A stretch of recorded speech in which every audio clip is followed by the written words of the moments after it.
Hello there. Welcome to the Strong by Design podcast show. Your host today, Coach Chris Wilson, here on the microphone. And this is a really fun, only occasional experience here on Strong by Design where I am solo. And it's for a reason. It's for a purpose. And I'll get to that in just a moment. But just really quickly want to say thank you so much to our listeners, to our return listeners, and certainly to our brand new listeners for tuning into the Strong by Design podcast, something that we have been doing here at Critical Bench now since May of 2018. And we are just loving the show, loving how it's grown, and the conversations that we've had, meaningful conversations with people from all different backgrounds and expertise in talking about being stronger in your body, in your mind, in your spirit. And it's really a great outlet for us here as a health and fitness publishing company, email marketing company. We've been around for over 20 years, since 1999, and much of what we have out in the world is health and fitness based. But the podcast has grown into this, completely different side of the business that's much more of like a ministry and just a way for us to impact people in different ways outside of just the realm of health and fitness. And it's been so much fun. Conversations that we ordinarily just would never have. And we get to have them, and then we get to share them. And that's just what makes it so great. So thank you for finding our show and for tuning in, for coming back, and for sharing it. That's how this show grows. The organic activity that's happening from people listening and sharing it with friends or family members. And I know when I hear a really good podcast, because I listen to several, it's like reading a really good book. You want to talk about it with other people. You want to share it with other people. And so I hope that's something you feel compelled to do, because it really does help us grow and reach more listeners. So thank you in advance for that. So, sounds like I need a little sip of water. Yeah, getting a little, pardon me, getting a little hoarse there. So anyway, it's because I do a lot of talking. So the topic today is a special one, and that's why I am doing a solo podcast, not something that we do a lot of here. I've done a handful just this year, and it's for a very special reason. It's because here at Critical Bench, we are grounded in 7 core values that are really the foundation to our business and how we operate and function inside the business, in our network, with our staff, our team members, just all of our interactions and relationships are really predicated on these 7 core values. And so I'm doing a solo podcast for each one of the 7 core values. I've already done one on our passion core value, which is episode 231, titled "Passion is the Fuel Behind All Success." I encourage you to go back and please listen to that one. Really enjoyed talking about that because I'm a pretty easily fired up, passionate guy. But also, if you dive way back to episode 1, Mike and I did one together, which really covers all 7 core values in a kind of a quick, fast-forwarded version. And we talk through these 7 things that make us who we are and how we operate here at Critical Bench. And that episode's the 7 keys to be strong by design, episode 1. So after you listen to this one, maybe you want to go back and listen to that nice overview podcast. So, all right, so let's dive into the material. Really interesting stuff here. What am I talking about? What happens in Vegas? What you do when nobody is looking. And this really comes down to a word that has been utilized by leaders, by people of great success in many ways. And at the end, I will share 10 famous quotes about this particular topic. I'm going to reserve that for the very end of the podcast, because I found 10 that I really loved. Such a great blend of human beings that have shared their thoughts in a sentence or two about this particular topic. And the topic at hand here is integrity. And this conversation I've thought a lot about over the last several months, and so this is really what I came up with and what I wanted to share with you about it. First, we got to start with a definition, right, of the word. So, dictionary.com. If you go in there and you look, integrity is a noun. And there's three, as with a lot of words, there's different versions of different meanings right behind the word. Adherence to moral and ethical principles, soundness of moral character, honesty. The second meaning, the state of being whole, entire, or undiminished, to preserve the integrity of the empire. And third, a sound, unimpaired, or perfect condition, the integrity of a ship's hull, right? So when you hear that word integrity, it means, well, you just heard what it means, but I'm trying to kind of equate it or form another analogy. It means whole. It means entire.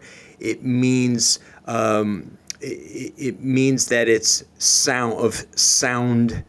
soundness, and you hear that word character thrown in a lot with it, and so we created our own definition, if you will, of that word and how we use that in our business as one of our core values. So we have our own, out of our 7 core values, integrity, one of those. We came up with our own definition for the business, and that is, we are committed to following biblical, moral, and ethical practices. Pretty short and sweet and simple, right? And ultimately, and it's just such a great conversation to have with people, because this one word, integrity, kind of includes and encapsulates so many other qualities. Like, I actually have something that I made in advance that I wrote, because I thought, man, it's kind of like if you took all of our core values, the other 6, they're all kind of hinging on this one. And so I'll get to that in just a bit. So what are some of the other words that people will kind of use in an exchange of the word integrity, or they will merge or infuse with if they're talking about this particular topic? Well, they will say something like honesty, as you've already heard me say. You'll hear the word character. He has great character. Loyal or loyalty, reliable or reliability, truthful, honor, ethical, upright. So these are just some different words that you hear. And I don't think there's a person out there, if you were talking about somebody and you referred to them as honest or reliable, or that's a person of great honor, or it's an ethical person, or that's an upright citizen, right? You think, that's a good thing. I don't mind that type, but that's good gossip, right? I don't mind people talking about me like that. So I'll take that all day long. So we'll also hear things like, it's a man of great integrity, or that's a man of character. And these are people who have the strength of commitment to put themselves on the line for things. They stand for something, no matter the situation. And they will act in ways that are consistent and true of their word. So they are who they say that they are, right? Their words and their actions line up. A person of integrity stands for something and doesn't or won't risk their beliefs, their personal core values, in the way they act, in the way they speak to other people, right? Now, I'm not saying, again, I'm far from perfect. I've admitted that, and several past podcasts. I mean, again, ask my wife, ask my children.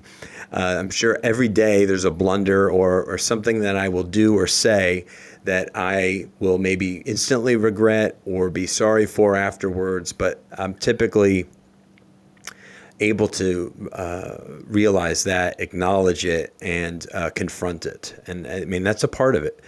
Because, hey, we all lose our temper at certain moments, right? And some of us have shorter fuses. I know I'm somebody that can have a short fuse, but I realize that is a shortcoming of mine, and it is something I continue to work on, and it has improved over the decades.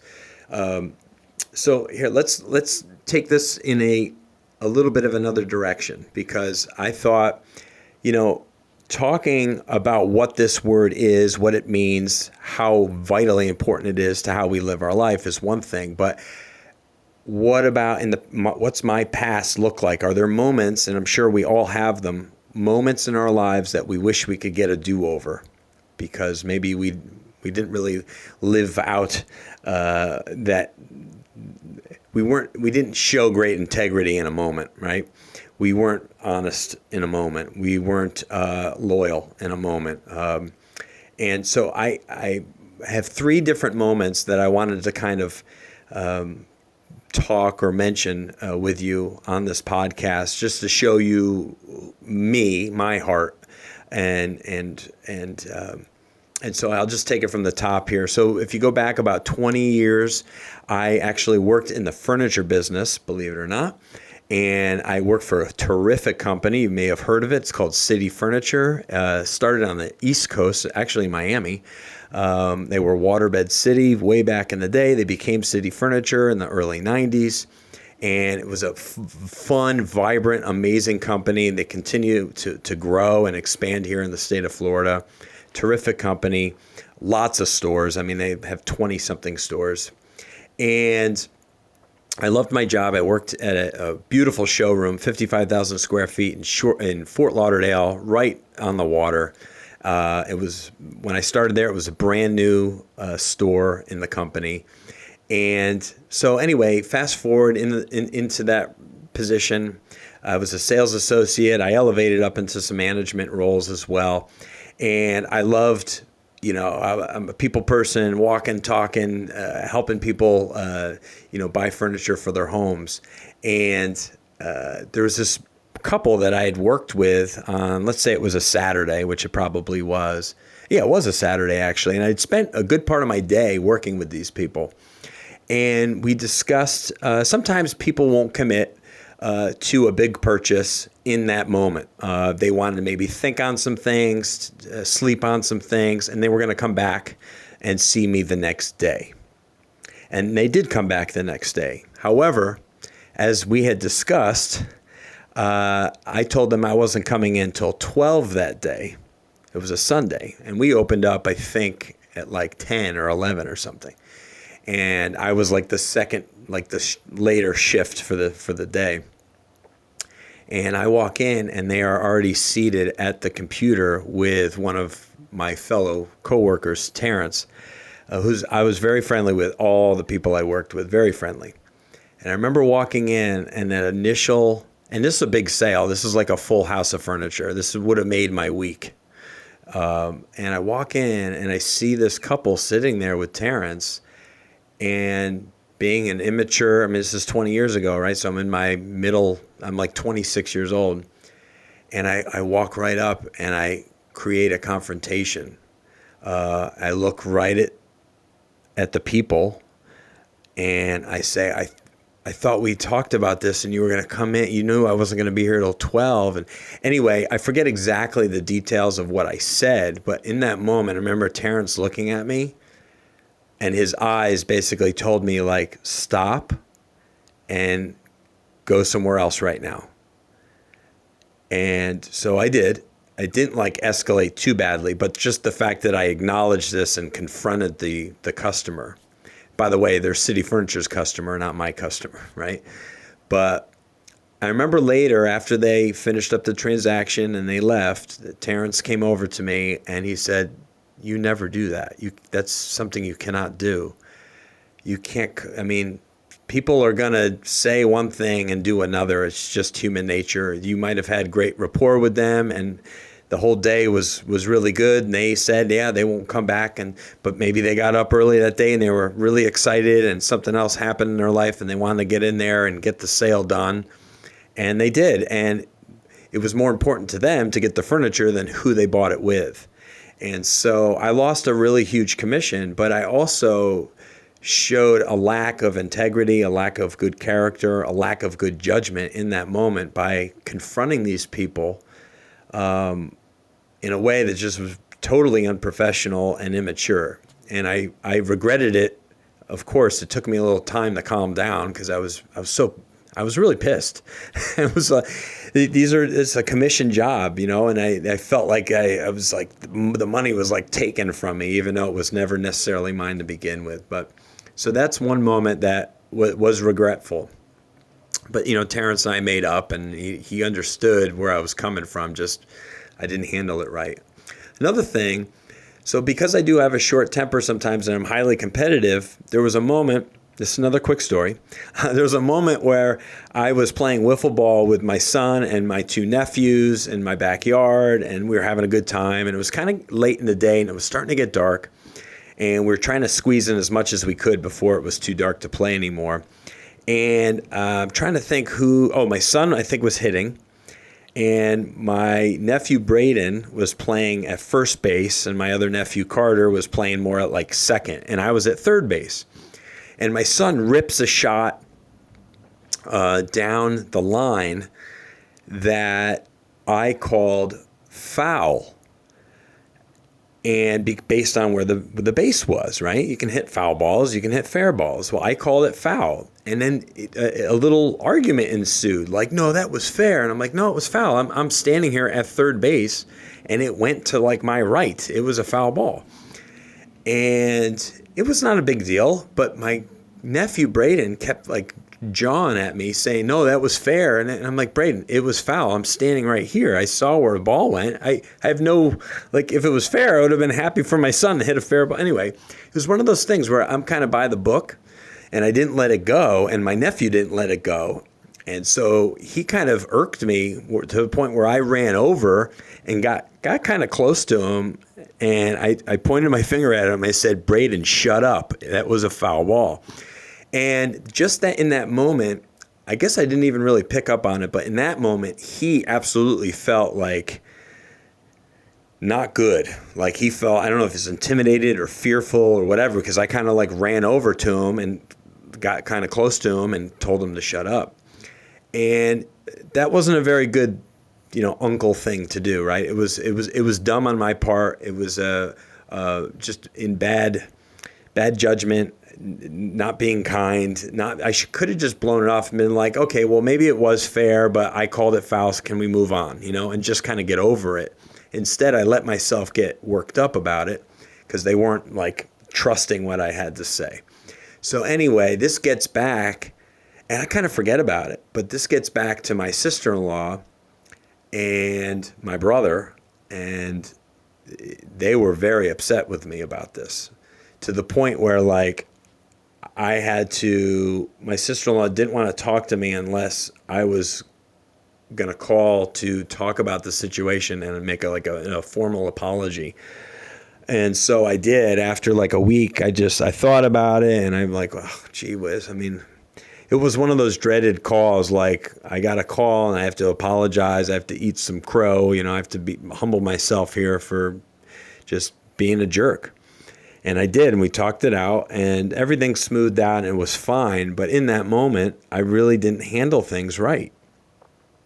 And just a couple of years ago, so it shows you, like, even though I've improved in a lot of ways, there's still moments where bad judgment or passion that's not really not directed properly, or that my temper just gets the best of me, and I don't do or say the right thing. And I think we've all been there, right?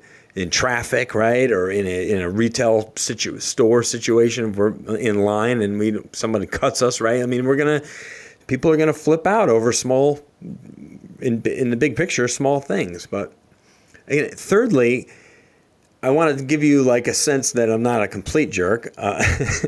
Listen, I've been coaching youth baseball for many, many years, and most of those moments I look back on with great pride, because I've just enjoyed the guys I've coached with. I've enjoyed the groups of boys that I've been able to be around and help teach baseball and win together and all of the things that the sport requires that go beyond just hits and throws and catching the ball. And it's instilling that sportsmanship, which is really integrity, right? It's respect for your competition or your opponent, respect for the other coaches, the coaches on your own team, the coaches on the opponent's team, the umps who are refereeing the game, right? Or in some ways deciding the outcome in a lot of ways with their calls. And sometimes you don't like those calls from the umps, but you still have to kind of respect them in that moment. And really just respect for the game itself, and really instilling all of those things in these players. And I remember one day we were getting to baseball, and I was getting the baseball gear out of my trunk with my son, and we hear off in the distance in the football field, it's a huge complex, there's football, soccer, and baseball, and we can hear in the distance a football coach berating, like just at the top of his lungs, going after a kid. It could have been a collection of players, football players, and he was cussing and using F-bombs, and I mean, it was not good. And in that moment, I just looked at my son, because you could clearly hear what this guy was saying, and I said, buddy, that is not how you coach. I mean, it took me about 3 seconds to realize that is not a good coach. I don't care who he's talking to, if it's a grown person or a 10-year-old kid. That's just not how you talk to somebody, especially if you're trying to get the best out of them. It was ridiculous. And we just kind of collected our stuff and walked over to the baseball field. And in my mind, I'm thinking about it, I'm like, I don't ever want to be that coach. I don't ever want to be that guy.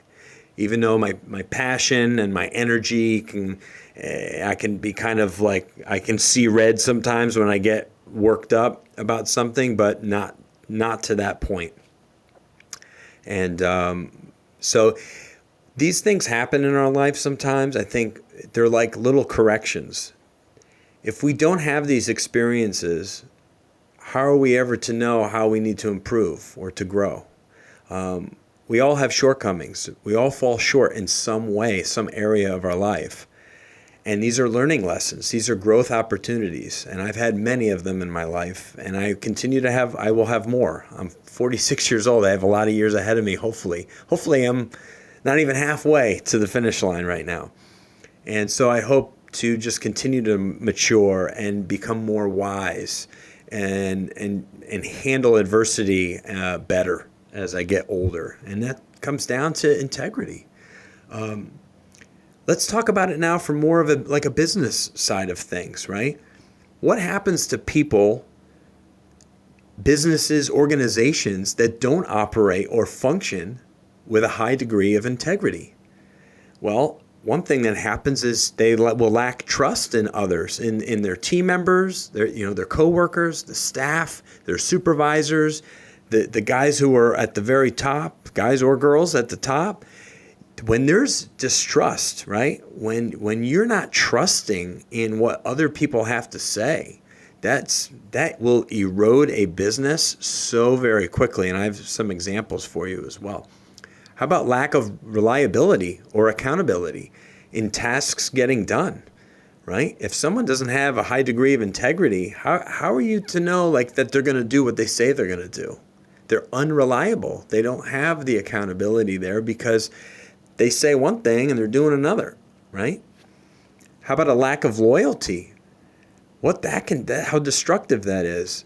Not being loyal in your relationships, in your networking opportunities, right? This leads to what? A lack of connection, right? And when you mess up relationships in your personal life, your professional life, those become like dead ends. Those are opportunities that are now cut off or gone, missing, right? So your world shrinks a little bit. When you have a high degree of integrity, you keep a lot of like the super highway of relationships and network just grows and gets bigger for you, right? So people are attracted to people of integrity. There's no question about it. I mean, they're either repelled by a lack of integrity, or they're attracted, or you have like magnetism. When you're a person like look at like Coach Tony Dungy or something like that. That man, he has integrity coming out of his ears. It led to creating, basically the Tampa Bay Buccaneers becoming Super Bowl champs the very next year after he left, years after he had been there, and really formed that team that John Gruden got the fruits of the very next year after Dungy left. But then Dungy did the same thing in Indianapolis, and they became Super Bowl champions. And he's a leader of men. He has a high degree of integrity. He's an amazing human being. And people will follow a man like that and listen to what he has to say. If there's no backbone or bedrock to be grounded in as a person, or grounded to in a business or in an organization of any kind, how can you have long-term success? How can you ever have great achievement? You can have short-term success, I think, when you do things the wrong way, when you're going for like a quick cash grab or something as a business, but you're never going to have that staying power or that longevity. It can't happen. It won't happen. Like nature won't allow it to happen. It's how important living with great character and integrity and honesty and stuff. It gets you really what you ultimately are after. So some interesting stats for you. Only 21% of employees believe they work in a business with a strong ethical culture. That's 1 in 5 people. That is scary. That's not good. If you ask any one of the people that work for Critical Bench, and that's people in the building, that's contract workers, which is, now we're talking 20 to 30 people that work for this business, they will every single one of them will say this is a business of gobs of integrity. And that's why they've been contractors or employees for years and years and years. Okay, here's another one. 40% of employees said their companies had weak or weak-leaning ethics. So these are companies that don't have core values, or whatever their core values are, they are not adhering to. They don't have things set in place to maintain that. Their culture has gotten out of whack, let's say, because they are not sticking to guidelines, principles, core values as a company. That's 40%. And more than 50% of the 10 largest corporate bankruptcies since 1980, such as Enron, WorldCom, and Lehman Brothers, resulted from unethical business practices. Think about it, right? So these are flashes in the pan, right? These are businesses that in the big picture did not exist for very long. Why? Because they did things unethically. They were immoral. They were unbiblical with the things that they did in their business. And again, it was the cash grab. It was we don't care as much about the relationship as we do about the money. And that's not a good place to be. Being consistent with what you value most is absolutely huge. And that's called living in alignment. Living in alignment. And that means that you have established your own set of core values, whether that's individually, right? Or if you're in a small business, you're living inside that world of core values and not allowing yourself to go outside those lines. You've created barriers. You've created like zones, things that you just will not do, right? Things that are off limits that you won't allow yourself to do. So I urge people, this is something that Mike and I did several years ago with a mentor of ours I've mentioned on the show many times, Dr. Ron Eccles. He came in, spent a whole day, and we created these core values. I don't know, at this point might be about 6 years ago. And we were really missing those. We always kind of operated this way, but we felt like we needed it written down. We needed it printed out. We needed it posted. We have posters in the building. We talk about it in our meetings.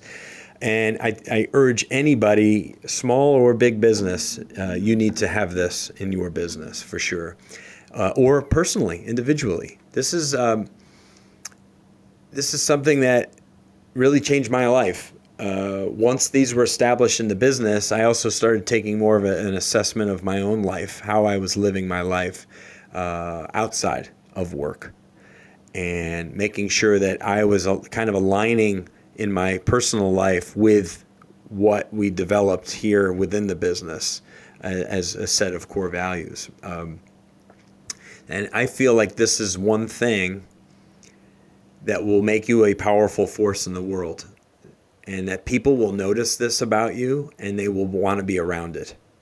When they can just see it in you. You don't have to go around telling people, I'm a person of great integrity, so nice to meet you. You don't have to say it.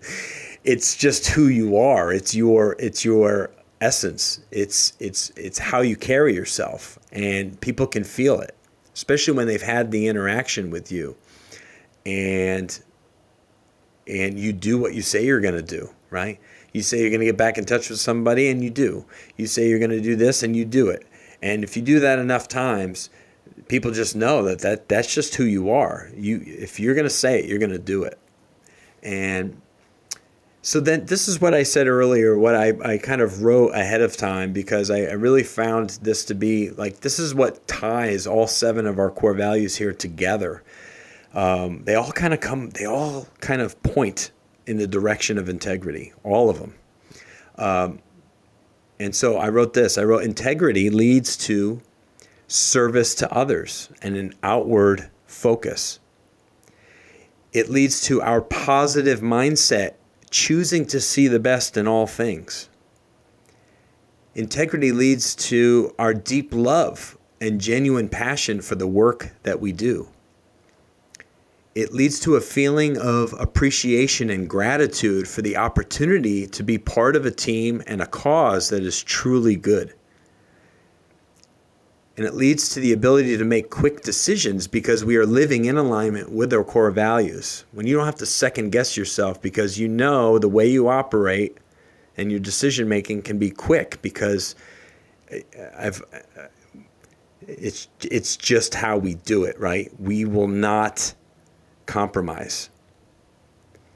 And lastly, integrity leads to having faith in God and in our team members to live according to honesty, sincerity, and kindness each day we show up. Each day we show up here at the office, each day we show up in life. And it's just something that the name of this episode, right?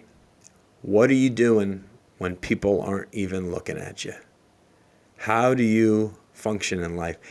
If you're by yourself and no one's around,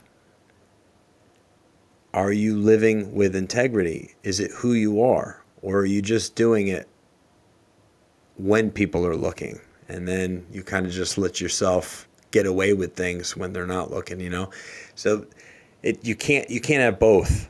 Right? You're not in alignment anymore, and it will not work. It's not healthy. It won't feel right. I promise you. When you are I don't know. I don't have to think about it anymore too much. It's just kind of comes more natural, I guess you could say, as I've aged, where I am who I am, and it feels really good, and people pretty much can read me pretty quickly. Within a few minutes, if you hung out with me, you'd pretty much know, okay, I know what I'm dealing with here. And I'm not trying to hide anything. And it's a good freeing feeling to live with integrity and be trusted and to be loyal and to be genuine and sincere and passionate and all these things, right? That really make us attractive to others. I'm not meaning that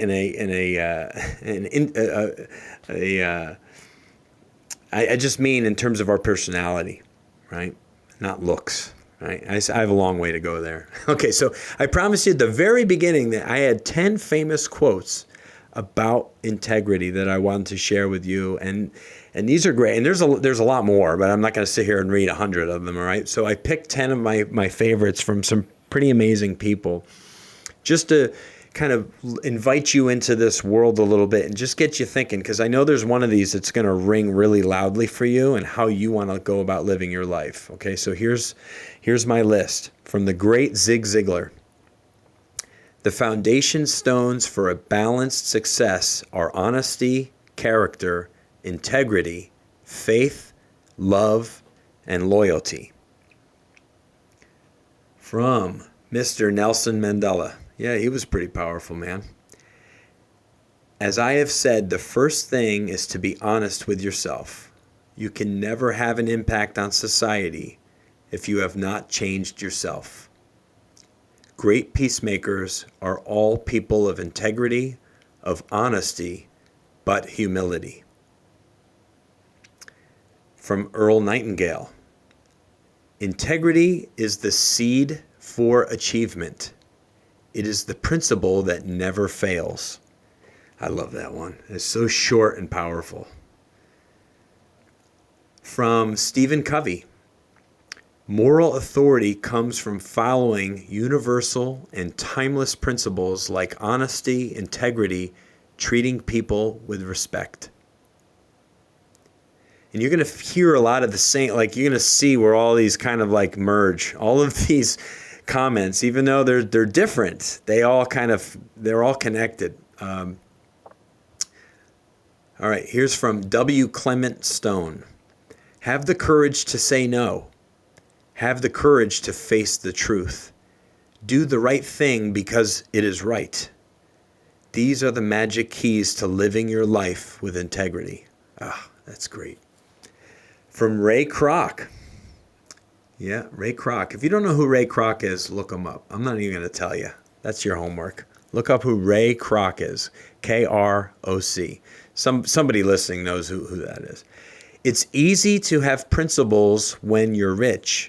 The important thing is to have principles when you're poor. That's good.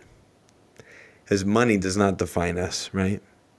Our financial situation, our financial position isn't what makes us who we are, okay? So you should be the same person regardless of your worth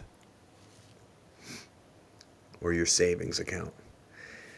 From the man, I love this guy, John Maxwell. If you don't know who John Maxwell is, go look him up. Power really is a test of character.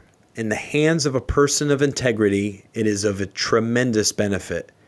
In the hands of a tyrant, it causes terrible destruction. From Maya Angelou, no doubt you have heard this, one of the most famous quotes that I've ever heard. I've learned that people will forget what you said, people will forget what you did, but people will never forget how you made them feel. That's good. I don't know, that one gets me choked up sometimes. I don't know why. I shouldn't get choked up. I'm just reading a quote, for God's sakes. But that one's good, man, because is that true? People will forget what you said. They'll forget the words.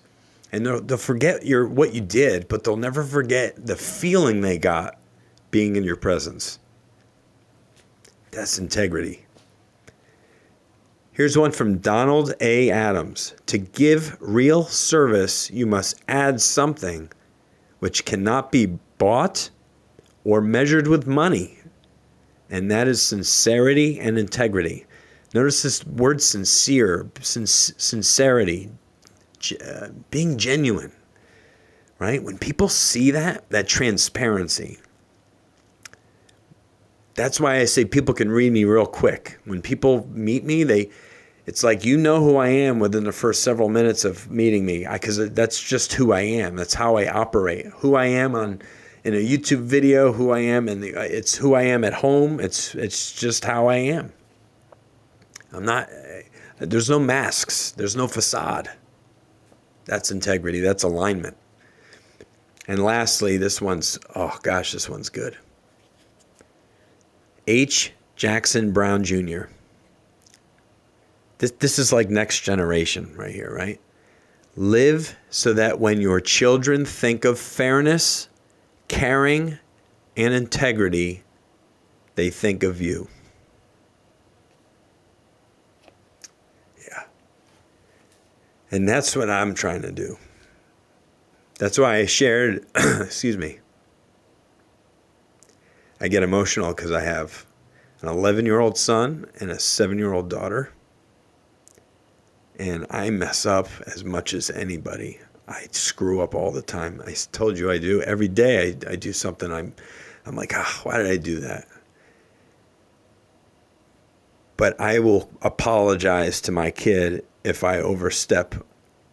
If I say something or do something that I'm aware of, and I'm aware immediately, which is good. I have the awareness that I acted or said something I shouldn't have, that may have been hurtful or spiteful or just emotional. And I will be very quick to apologize to them and look them in the eye and let them know that, Daddy was wrong in that moment. And, that's not who I am or really how I feel. And we move on. Live so that when your children think of fairness, or live so that when your coworkers think of fairness, live so that when your spouse, live so that when your parents or your friends think of fairness, caring, and integrity, they think of you. That's how you got to live, man. Gosh, that's good. That's like my favorite one. That's why I put it at the end. So this is good. This is fun. I hope you got the essence of what this core value means. It really is the backbone and the bedrock of who we are here at Critical Bench, how we operate, all of our decision making, how we hire, how we fire, how we network, how we build and grow relationships. It's everything. It's being a person of great character, of great integrity. And I hope you got something out of this. As much as me, I love doing my work and my research and reading and prepping and sharing my thoughts and feelings with you, because this helps me, right? This helps me grow. Thinking and talking about this stuff makes me a better person, and I hope it makes you a better person as well. Please go ahead and share this episode with anyone, a friend or family member who could benefit from this, who needs to maybe reflect a little bit and assess how they are in their life and in their world. And it's been just a tremendous honor and pleasure to talk with you today. And we'll be back next week, as always, here on Strong by Design with another podcast. God bless you all.